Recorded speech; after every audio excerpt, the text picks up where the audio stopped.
Good evening friends, बहुत बहुत स्वागत है आपका रानौज मैथ्स क्लासेस ऑनलाइन चैनल पर। स्टूडेंट, उम्मीद है कि आप सब बढ़िया होंगे और तैयारी भी आपकी अच्छे से चल रही होगी। देखिए स्टूडेंट, आज का जो वीडियो है वो उन सभी स्टूडेंट्स के लिए है जिनके दिमाग में कुछ बातें चल रही हैं कि वैकेंसी अगर आती है तो सर हमें कितना समय मिलेगा उसकी तैयारी के लिए, मतलब कि एग्जाम जो है वो वैकेंसी के बाद कब तक हो सकता है ना। एग्जाम कब तक हो सकता है आपका आरपीएससी सेकंड ग्रेड का, है ना, सेकंड ग्रेड का एग्जाम, है ना।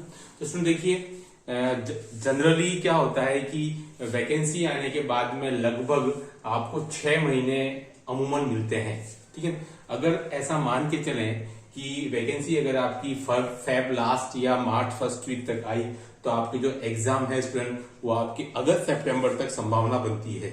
लेकिन स्टूडेंट देखिए, हमेशा ऐसा हो जरूरी नहीं है। समय समय पर इस टाइम ड्यूरेशन में भी बदलाव आता रहा है। जैसे कि मैं आपको बताऊं स्टूडेंट कि फर्स्ट ग्रेड 2011 का जो विज्ञापन जो स्टूडेंट जो जारी हुआ था, सबसे पहला विज्ञापन था ये साइंस के लिए। उसके पहले फर्स्ट ग्रेड के विज्ञापन साइंस स्ट्रीम में नहीं आते थे, तो ये पहला विज्ञापन था फर्स्ट ग्रेड 2011 का स्टूडेंट। ये आपके जारी हुआ था अक्टूबर के अंदर, और स्टूडेंट इसका जो एग्जाम था स्टूडेंट वो आपके फेब लास्ट में कंडक्ट हो गया था, यानी कि यहाँ आपको 4.5 महीने ही मिले थे। मैं क्या कह रहा हूं, बात मेरी आप समझ गए होंगे कि ये कोई परिपाटी नहीं है कि वैकेंसी आने के बाद आपको 6 महीने मिले, 8 महीने मिले या साल भर मिले, ऐसा कोई आवश्यक नहीं है। मैंने आपको एक हवाला दिया है, फर्स्ट ग्रेड 2011 की जो आपकी वैकेंसी आई थी वो अक्टूबर माह में आई थी, और उसके बाद में स्टूडेंट जो था एग्जाम आपका फेब लास्ट में शुरू हो गया था, यानी कि आपको लगभग 4.5 माह मिले थे। कई कोशिशें की, लेकिन ये जो एग्जाम था स्टूडेंट वो पोस्टपोन नहीं हुआ, ठीक है। तो ये कोई जरूरी नहीं है हमेशा कि वैकेंसी आने के बाद आपको 6-8 महीने मिले। ये अभी ताजा उदाहरण आपके सामने भी आरएस मेंस का ही है स्टूडेंट। जनरली एक सोच रहती है कि प्री के बाद में मेंस में हमको 6 महीने 8 महीने मिलेंगे, जैसा कि पुरानी परिपाटी थी। लेकिन स्टूडेंट इस बार आप देख सकते हैं आपको 3 महीना ही मिल रहा है एग्जाम की तैयारी के लिए। तो स्टूडेंट हमेशा कोई जरूरी नहीं है कि जैसा होता आया है वैसा ही हो, है ना। ये परिपाटी हमेशा अक्सर कर बदलती रहती हैं, इनमें बदलाव संभव है, होता रहता है। तो ये मैंने आपको बताया कि सबसे न्यूनतम समय दिया गया था फर्स्ट ग्रेड 2011 के अंदर। अक्टूबर माह में वैकेंसी आपकी निकला था नोटिफिकेशन, और फरवरी लास्ट में आपके एग्जाम कंडक्ट हो गया था, यानी कि 4.5 महीने के अंदर। और ये भी कोई जरूरी नहीं है कि 6 महीने ही मिले, इससे ज्यादा भी समय मिलता आया है। 1 साल भी मिला है, 1.5 साल भी मिला है, 2 साल भी मिले हैं वैकेंसी आने के बाद में। तो ऐसा कुछ कहा नहीं जा सकता, लेकिन एक जो ऑन एंड एक एवरेज जो टाइम रहता है स्टूडेंट कि वैकेंसी अगर आपका जारी होती है आचार संहिता के पहले, यानी कि आपकी फेब लास्ट में अगर आपकी वैकेंसी नोटिफिकेशन आता है स्टूडेंट, तो यहां से आप अमूमन 6 से 7 महीना गिन सकते हो, जो कि एक एवरेज टाइम पीरियड बता रहा हूं, है ना। हमेशा ऐसा होता हो कोई जरूरी नहीं है। 6 से 7 महीना तो स्टूडेंट आप यहां से आराम से आप गिन सकते हैं कि आपका जो एग्जाम जो होता है वो आपका सितंबर तक पॉसिबल है। बट ये तब है जब आपकी वैकेंसी फेब लास्ट में आए। अगर वैकेंसी फेब लास्ट तक नहीं आती है तो स्टूडेंट वैकेंसी सीधा आपके जून जुलाई में आने की संभावना ज्यादा बनती है, जून जुलाई में। और तब आती है स्टूडेंट अगर वैकेंसी आपका जून जुलाई तक आती है, ठीक है, यानी कि चुनाव की पूरी प्रक्रिया होने के बाद में, तो स्टूडेंट एग्जाम जो है वो आपका दिसंबर लास्ट में संभावना ज्यादा बनती है, यानी कि एग्जाम स्टूडेंट आपका 2024 में भी हो सकता है। ऐसा नहीं कि 2024 में विज्ञप्ति आएगी 2025 में जाकर के होगा, ऐसा कोई जरूरी नहीं होता है ना।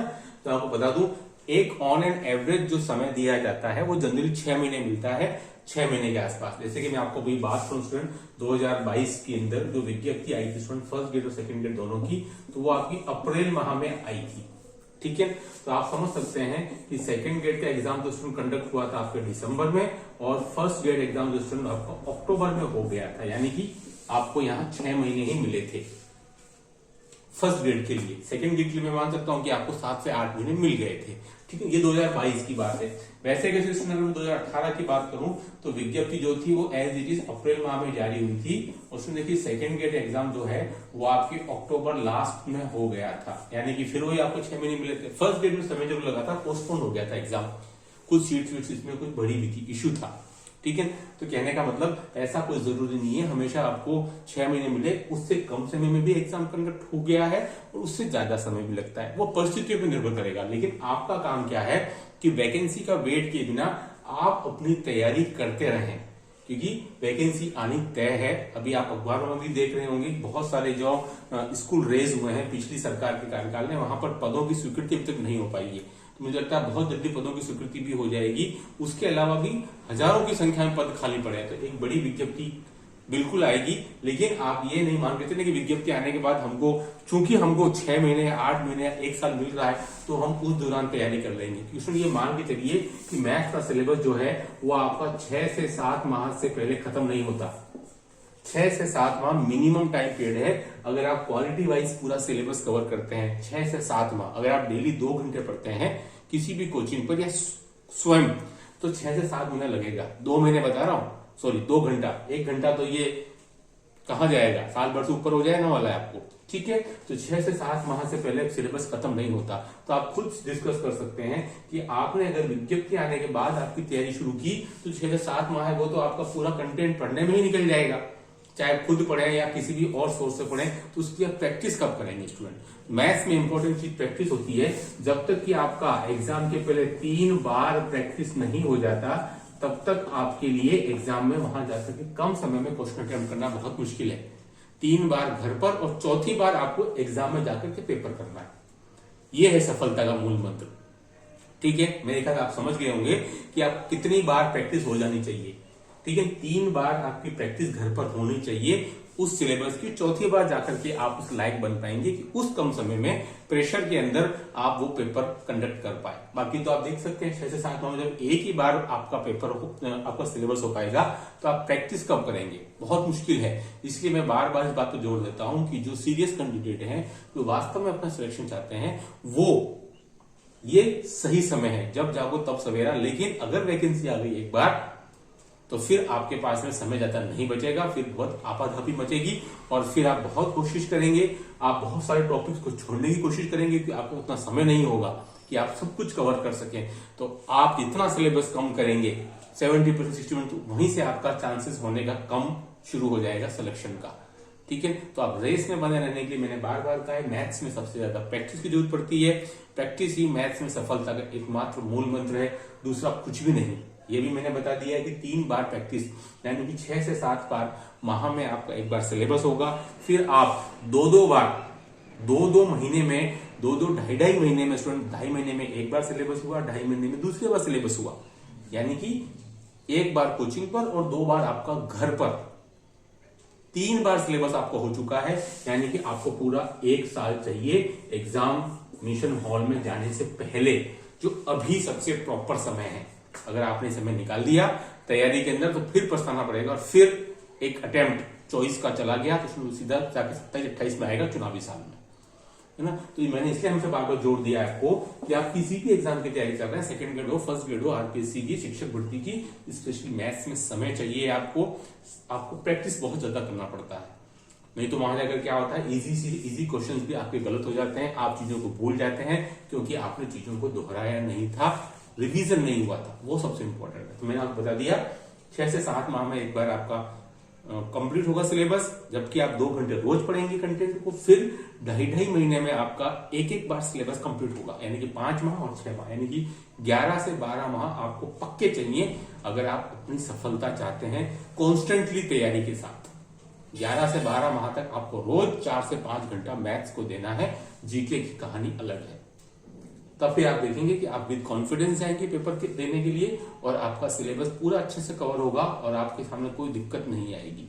तैयारी आधी अधूरी अपन लेके जाते हैं क्योंकि आपने प्रॉपर समय नहीं दिया, समय पर जगह नहीं, और फिर शिकायत का वही पुलिंदा, पेपर टफ आ गया था, पेपर ऐसा आ गया था, पेपर वैसा आ गया था।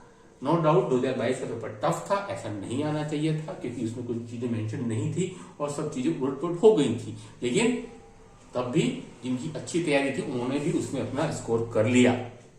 तो स्टूडेंट आपके साथ वो दुर्घटना वापस नहीं हो, इसलिए मेहनत करते रहिए क्योंकि यही समय है आपके पास में 2024 का बहुत अच्छा समय है तैयारी करके और वापस पीछे मुड़कर नहीं देखना है आपको।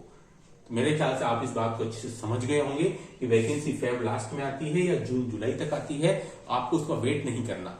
6 महीना ऑन एन एवरेज मिलता है, उससे कम भी मिल सकता है। RS3 का आपके सामने एग्जाम्पल सेट है, मेंस का एग्जाम की 3 महीने का समय है जो अभी तक का सबसे कम है, फिर भी एग्जाम हो जाएगा। ठीक है, मेरे ख्याल से आप चीजों को समझ रहे होंगे कि समय आपको कभी बोलेगा नहीं, कभी आपको उस तक जाना पड़ेगा कि भाई अब मुझे तैयारी शुरू करनी है। उसके लिए कोई मुहूर्त नहीं निकलेगा आपके लिए, लेकिन आप अपनी तैयारी शुरू कर दीजिए बिना किसी समय का एक्स्ट्रा वेट कीजिए। इसमें हमारी मदद करेंगे हमारी ये टेस्ट सीरीज और आप ले रहे हैं, बहुत खुशी की बात है। मैं फिर कह देता हूँ, ये टेस्ट सीरीज और ये IMP क्वेश्चंस आपको बहुत मदद करेंगे आपकी लास्ट टाइम पर आपकी प्रैक्टिस करने के लिए, जब आप सोचेंगे कि हम क्या चीजें पढ़ रहे हैं अंतिम 2 महीने के अंदर। ठीक है, तो इस वीडियो में इतना ही।